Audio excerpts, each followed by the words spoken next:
Well, I'm in a 2008 Nissan Xterra, and today I'm going to show you a jump start. So first, open the hood, and then we'll find the battery over here. And on your battery, you've got your positive terminal and your negative terminal. And you can also double check these by looking on the battery itself. There's a little negative sign there and a positive over here. Next, I would make sure there's no corrosion built up on these. If there are, you can clean them off with a good brush or rag. And then after that, I would make sure these are nice and tight. And if they're loose, you can just tighten them up. And then from there, with your jump box or with your jumper cables, you'll take your metal clamps. And so your positive clamp, you want clamped on as much of the metal on metal contact as you can. And then your negative clamp with as much contact with this metal as well. And if you're running to another vehicle, make sure the vehicle's turned on with the motor running.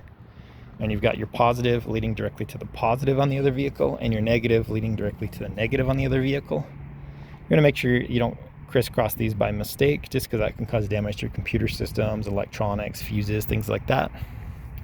But that said, once you've had these connected for a few minutes or more with a good metal connection on either end, that should be enough to get you started.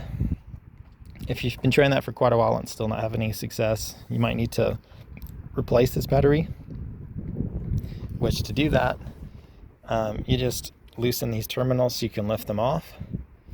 And then you'll just lift the old battery out, stick your new battery in, and then just re-tighten everything. And then you should be good to go. But I hope this is helpful. Hope you have a wonderful day.